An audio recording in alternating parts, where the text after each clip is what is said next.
So this video is going to walk you through how we can compare trends of ions. Especially, we're really only going to talk about the ionic radii. Let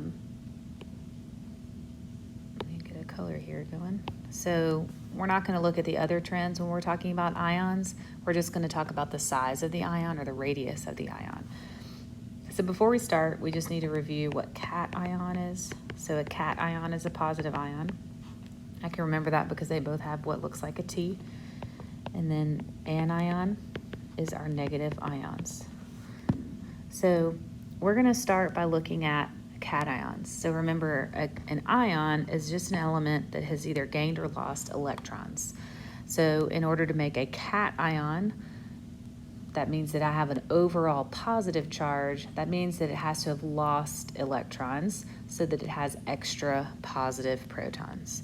So let's start by just looking at calcium as an example. So calcium starts out, and we can kind of see right away that the size of the calcium ion is smaller.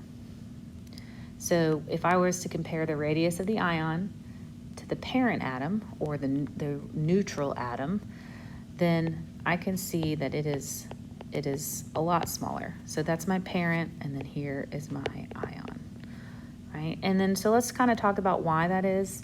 So I have a big, long explanation already typed out in the notes, but unless you read that and understand it, I suggest you kind of listen to the way that I'm explaining it here.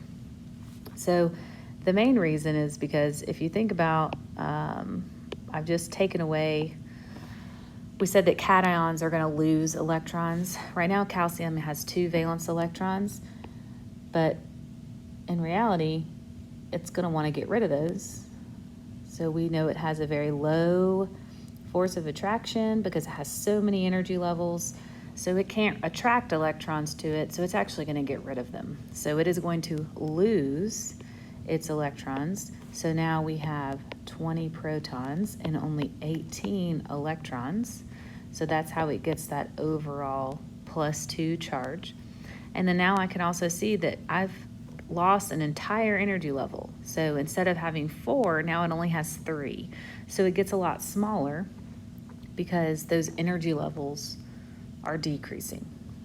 Okay, I lost those valence electrons, or calcium lost the valence electrons.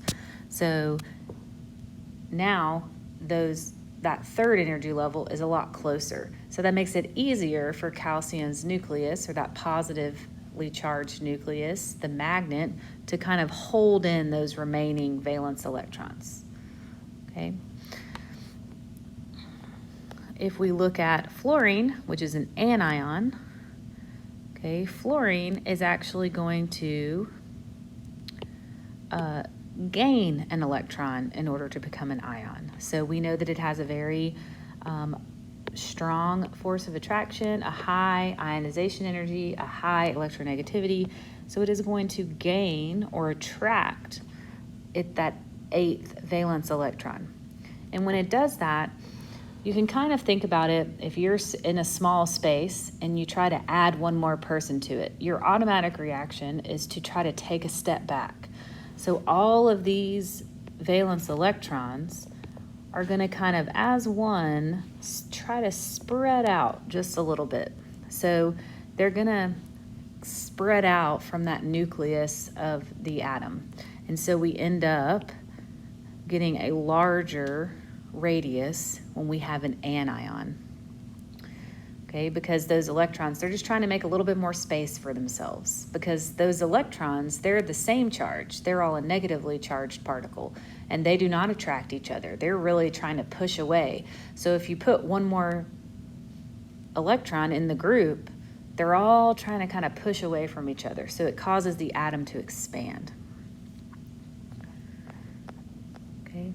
The last topic for this video is isoelectronic atoms. So this kind of sounds like a scary word, but iso really just means same. And then electronic, we're just kind of looking at that word electron in there. So we're really talking about different atoms that have the same electrons, or the same number of electrons. Okay, so you have some blanks in your notes to kind of fill in with that. So if we have atoms that have the same number of electrons, that means that they're also going to have the same number of energy levels. So I can't really use my energy level argument to explain any type of trend. So the only thing I have left to compare is just my number of protons. So anytime we're comparing a trend or the size of an atom with the same number of electrons, we're just going to look at their protons. Okay, so let's kind of look at a few different examples. So first off, we're just going to try to figure out which ones of these are isoelectronic atoms. So what it means, let's just kind of look at the first one here. Okay, so I'm looking at phosphorus, but it's phosphorus that has gained 3 electrons. So if I find phosphorus, it's right here, and it says that it has 15 electrons right now. So it's going to start out with 15, but if it has a 3- charge, that means it really gained 3 electrons, so it has a total of 18. Okay, bromine is right here, and it has 35 electrons. But if it has a -1 charge, that means it has a total of 36 electrons. So do these have the same number of electrons? No, so that means they are not isoelectronic. Okay, let's look at this bromine. Since we already talked about bromine, we'll look at another one. So we said bromine has 35 electrons, and then we know it's gained 1 because it has a -1 charge, so that means it has 36. Here I can see krypton also has 36 electrons. So that means, yes, these are isoelectronic because they have the same number of electrons. Okay. You can also kind of compare them on the periodic table. Like here's bromine. If it gains an electron, that's going to put it right into this space, which is the space that krypton is already occupying. So that means that they are isoelectronic. Let's look at another example. Let's look at this calcium and potassium ions. So these are cations, which means that they have lost electrons. So potassium starts out with 20, but if it lost 2 electrons, that means it only has 18. Potassium starts out with 19 electrons, but it has a +1 charge, so that means it has lost 1 electron.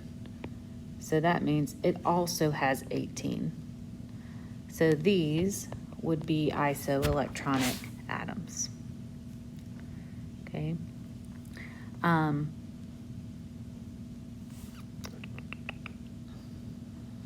So let's look here and see if we can do just a little practice question here. So it wants to know, here I have calcium, but it's a 2+. So if I kind of think about where it's found or what I'm comparing it to on the periodic table, it really is saying like, okay, calcium 2+. This is hard to show kind of on a screen, but it means it has 18 electrons, right? Because I lost 2.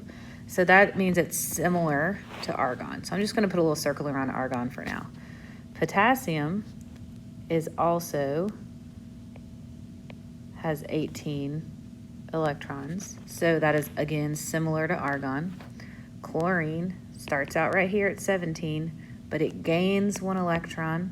So that means it is also similar to this argon atom. So all of these, argon, calcium 2+, potassium 1+, chlorine 1-, all of those are isoelectronic atoms because they have the same number of electrons. So when I go to look and compare their size, I just have to think about their protons because I can no longer compare energy levels because they are all the same. So which one of these has the most number of protons? So let's find them all again real quick. So here's potassium, calcium, and then chlorine. Okay, and I'll kind of circle or get rid of the argon so it's not confusing.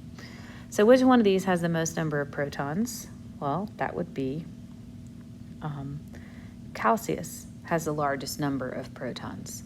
So remember, protons are going to attract those electrons. So if I have high protons, that means I have high force of attraction.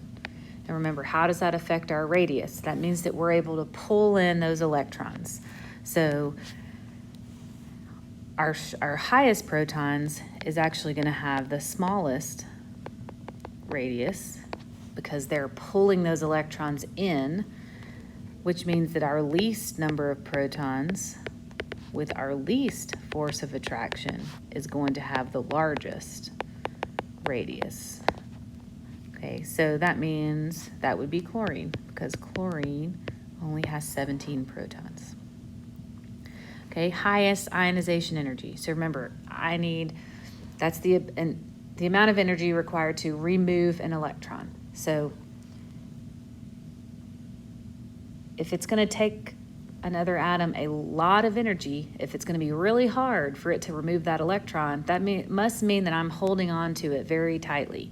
So I have to have a strong force of attraction. So that means I need this highest number of protons. So that would be calcium. We're going to skip over electron affinity for now, okay, and we'll just look at electronegativity. So electronegativity is just the ability to attract electrons. So which one of these is going to have the strongest force of attraction to attract the electrons? So strongest force of attraction, highest protons. Again, that is calcium. Okay. So what you're going to do is on Schoology, there is a virtual document attached. It's just 2 different practice problems where you're going to work through and try to answer the questions based on the size of the atom. Okay, and then you'll submit that when you're finished.